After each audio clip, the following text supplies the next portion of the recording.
अब हम पढ़ेंगे electric dipole. What is electric dipole? It is a pair of equal and opposite charges separated by a very small distance.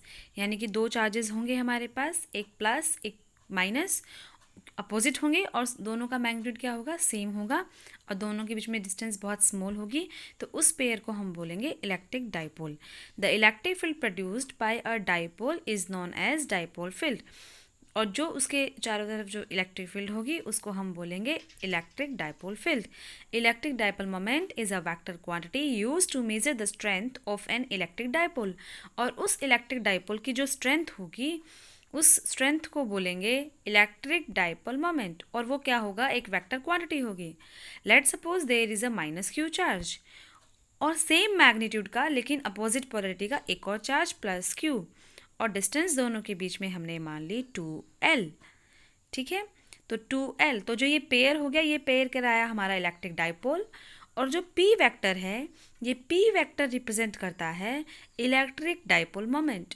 तो electric dipole moment एक vector quantity है और इसकी direction क्या है, माइनस क्यू से प्लस क्यू की तरफ. इलेक्ट्रिक फील्ड की डायरेक्शन क्या थी, प्लस चार्ज से माइनस चार्ज की तरफ, लेकिन डाइपोल मोमेंट की डायरेक्शन क्या होगी, माइनस से प्लस चार्ज.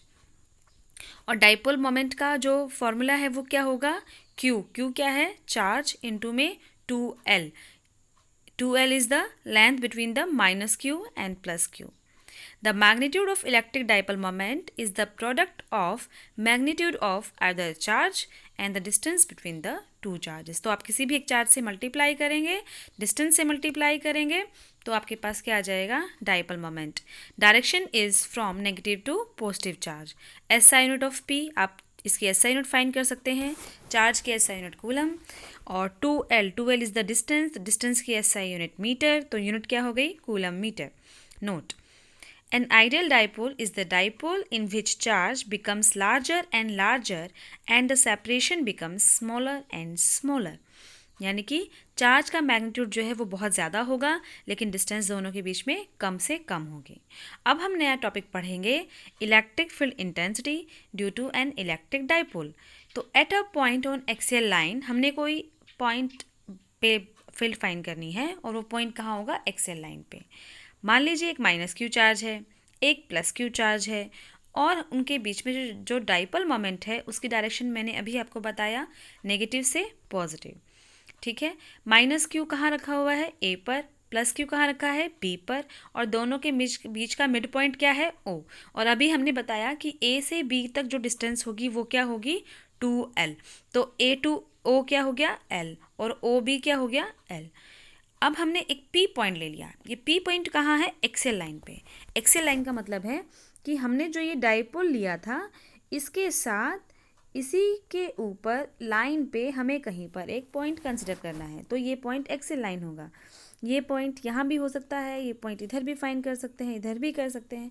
तो ये पॉइंट क्या कहलाएगा, एक्सियल पॉइंट कहलाएगा, पॉइंट ऑन एक्सियल लाइन. अब मान लीजिए P पॉइंट का डिस्टेंस O से X पे है. अभी हमने क्या किया, A भी एक सिस्टम है इलेक्ट्रिक डाइपोल का जहाँ पे दो चार्जेस हैं, माइनस एंड प्लस, दोनों की डिस्टेंस है 2L. अब हमने एक P पॉइंट ले लिया जो एक्सियल लाइन पर है, और एक्सियल लाइन पर जो P पॉइंट है उसकी डिस्टेंस O से है X. अब हमें P पर फील्ड फाइंड करनी है. तो देखिए, जब P पर हम A की वजह से फील्ड फाइंड करेंगे तो P पर जो टेस्ट चार्ज हम हमेशा कैसा लेंगे, पॉजिटिव. टेस्ट चार्ज पॉजिटिव है और ए पर जो चार्ज है वो नेगेटिव है, तो दोनों के बीच में क्या होगा, अट्रैक्शन या रिपल्शन, अट्रैक्शन होगा. तो पी पर जो चार्ज है वो कहाँ मूव करेगा, माइनस क्यू की तरफ मूव करेगा. सिमिलरली पी पर टेस्ट चार्ज है पॉजिटिव, बी पर चार्ज है प्लस क्यू, तो दोनों के बीच में क्या होगा, रिपल्शन. यानी कि बी की वजह से चार्ज, टेस्ट चार्ज कहाँ मूव करेगा, राइट साइड. ठीक है, तो ये देखिए आप,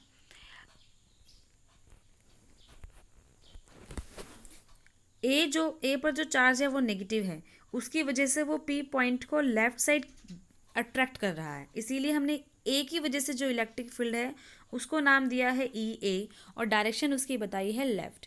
लेकिन जो B पर चार्ज है वो पॉजिटिव है, P पर जो चार्ज, टेस्ट चार्ज है वो भी पॉजिटिव है, दोनों के बीच में प्लस चार्ज है, तो वो क्या होगा, P पे जो चार्ज है वो हमारा रिपल होगा, रिपल होगा तो प्लस क्यू से दूर जाएगा, इधर जाएगा, इसीलिए हमारा ई बी का डायरेक्शन क्या आया है, राइट साइड। तो E B is the electric field due to B, E A is the electric field due to A, और जहाँ भी आपका चार्ज फोर्स की वजह से मूव करेगा वही डायरेक्शन इलेक्ट्रिक फील्ड की भी होगी। तो अब हमारे पास नेट इलेक्ट्रिक फील्ड क्या आ गई, आप खुद देखिए कि B जो है वो P के क्लोज है, B P कर क्लोज है, तो इसका इफेक्ट ज़्यादा होगा, इसीलिए ई बी का मैग्नीट्यूड ज़्यादा है, ई बी का एरो ज़्यादा लगाया है। लेकिन जो A है, A P से दूर है, इसीलिए A का जो इलेक्ट्रिक फील्ड है ई ए, उसको हमने छोटा बनाया है। तो नेट इलेक्ट्रिक फील्ड कैसे निकलेगी, नेट इलेक्ट्रिक फील्ड निकलेगी अगर हम ई बी से ई ए को माइनस कर देंगे। तो ई पी कैसे निकलेगा, ई बी माइनस ई ए। तो resultant electric field at the point P is E P is equal to E A plus E B. Resultant जब भी हम निकालते थे तो हम क्या लिखते थे, R is equal to A vector plus B vector, ऐसे ही निकालते थे। तो अभी हमारे ई पी हमने कैसे निकालना है, ई ए प्लस ई बी। अब ई ए कहाँ है, राइट साइड में, तो हम ई ए को कैसे लिखेंगे, प्लस लिखेंगे, लेकिन ई बी कहाँ है, लेफ्ट साइड में, तो ई बी को कैसे लिखेंगे, माइनस लिखेंगे। इसीलिए ई पी का जो फॉर्मूला है, ई पी का जो फॉर्मूला है उसमें क्या आया है, A P is equal to E B minus E A.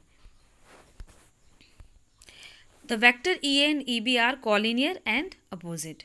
तो आप कोलिनियर का मतलब एक ही लाइन पर है और दोनों की डायरेक्शन भी अपोजिट है। E P is equal to E B minus E A, दोनों का हम मैग्नीट्यूड का माइनस करेंगे। तो what was the formula for electric field, electric field का फॉर्मूला था 1/4πε0 charge divide by R square. तो अगर हम ए के लिए निकालेंगे, यानी कि electric field due to A निकालेंगे, तो ए पॉइंट ये है, पी पॉइंट ये है, ओ और पी की डिस्टेंस है एक्स, तो पी और ए की डिस्टेंस क्या हो जाएगी, एक्स प्लस एल, क्योंकि ओ ए की डिस्टेंस है एल, ओ पी की डिस्टेंस है एक्स, तो टोटल डिस्टेंस हो गई एक्स प्लस एल। तो हमारा फॉर्मूला क्या हो जाएगा, 1/4πε0 Q divide by R square. R की जगह हम क्या लिखेंगे, एक्स प्लस एल, तो क्या लिखेंगे, एक्स प्लस एल का होल स्क्वायर। तो हमारे पास यहाँ फॉर्मूले में क्या आया है, E is equal to 1/4πε0 Q divide by X plus L का होल स्क्वायर। ओके, ऐसे ही हम ई बी निकालेंगे। ई बी में देखिए, अब ई बी कहाँ है, ई बी जो है बी की वजह से है, बी और पी के बीच में डिस्टेंस कितना होगा, ओ से लेके पी का जो डिस्टेंस है वो एक्स है, और बी से लेके पी का जो डिस्टेंस है वो हमको निकालना है।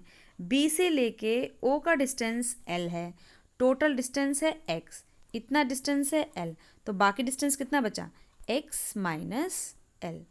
तो हम क्या करेंगे, जो ई बी का फॉर्मूला लिखेंगे, E B is equal to 1/4πε0 Q divide by R square. R square what is the R, R is the distance, और आर कितनी डिस्टेंस है, अभी बी के केस में डिस्टेंस कितना निकाला हमने, R is X minus L, इसीलिए हमने यहाँ पे क्या लिखा, एक्स माइनस एल। ओके, तो दोनों का नेट फील्ड जब हम निकालेंगे तो नेट फील्ड के लिए हम क्या यूज़ करेंगे, नेट फील्ड के लिए हम ये वाला फॉर्मूला यूज़ करेंगे, E P is equal to E B minus E A की वैल्यू आ गई, ई बी की वैल्यू आ गई, ई पी आपको फाइंड करना है, तो क्या करेंगे, ई बी माइनस ई ए करेंगे। तो ई बी की वैल्यू है ये, इसमें से माइनस करेंगे ई ए को, तो वो हमने माइनस करने के लिए लिखा। तो 1/4πε0 कॉमन है, अंदर क्या बचेगा, Q by X minus L का whole square minus Q by X plus L का होल स्क्वायर। ठीक है, और जब हम इसको सॉल्व करेंगे तो हमारे पास ये आंसर आ जाएगा। आप सभी लोग अपनी नोटबुक में इसको सॉल्व कीजिए एलसीएम लेकर। तो जब हम सॉल्व करेंगे तो हमारे पास आ जाएगा 1/4πε0 2 into Q into 2l x divide by x square minus L square का स्क्वायर रूट। यहाँ पर एक चीज़ याद रखिए, आपके पास जो लास्ट में आंसर आएगा वहाँ पर आपके पास आएगा 4QLX। तो हमने 4 को क्या यूज़ कर लेना है, 2 इंटू 2QLX। ठीक है, ऐसा करने से क्या होगा, 2QL ये क्या था, Q इंटू 2L को हमने P यूज़ किया था, तो हम क्या करेंगे, जो 2QL है इसको P यूज़ करेंगे, इसीलिए हमने इस 4 को 2 और 2 में सेपरेट करना है और वो हमने यहाँ पे कर दिया। ठीक है, तो फिर हम क्या करेंगे, Q इंटू 2L को क्या पुट कर दिया हमने, P। अब देखो आप, Q इंटू 2L को हमने क्या पुट कर दिया, P। बाकी सारी टर्म सेम है, 1/4 पाई एप्सिलॉन नॉट, 2 से 2 भी है, x भी है, x square minus L square का होल स्क्वायर भी है। सिर्फ क्या किया है, Q इंटू 2L को हमने P पुट किया है। ठीक है, तो हमारे पास EP क्या आ गया, 1/4 pi epsilon not 2px divide by x square minus L square का होल स्क्वायर। अब हम इसमें एक कंडीशन लगा देंगे, अगर हमारा L x से बहुत बड़ा है, इसका क्या मतलब है, L क्या था, सॉरी मैंने अपोजिट बोला, L अगर हमारा x से बहुत स्मॉल है, L का मतलब क्या है, distance between the two charges was the 2L। तो what is L? L was the distance between O and B और O and A। तो L अगर हमारा x से बहुत स्मॉल है, x क्या था कि P पॉइंट जो है वो सेंटर से कितनी डिस्टेंस पे रखा है, तो हमने अभी पहले बोला था डाइपोल के डेफिनेशन में distance between the charges will be very very small. तो अगर वो डिस्टेंस बहुत स्मॉल है और x हमारा बहुत लार्ज है, तो इक्वेशन कैसे मॉडिफाई हो जाएगी, L अगर स्मॉल है तो डिनोमिनेटर में आप L को 0 पुट कर दीजिए, तो क्या आ जाएगा, 2px divide by x square का होल स्क्वायर, यानी कि बन जाएगा x की पावर 4। नीचे x की पावर 4 है, ऊपर x की पावर 1 है, तो एक पावर कट के नीचे क्या बचेगा, x की पावर 3। तो हम ऐसे ही करेंगे। ओके, तो EP आ गया हमारे पास 2p divide by 4 pi epsilon not x cube. The direction of electric field intensity at a point on axial line due to dipole is always along the direction of dipole moment. What is the meaning? जो net electric field आई है वो आपकी आई है EP। क्या आई है, EP। और direction आप देखिए, EP की डायरेक्शन क्या है, EP की डायरेक्शन वही होगी जो डाइपोल मोमेंट की डायरेक्शन है।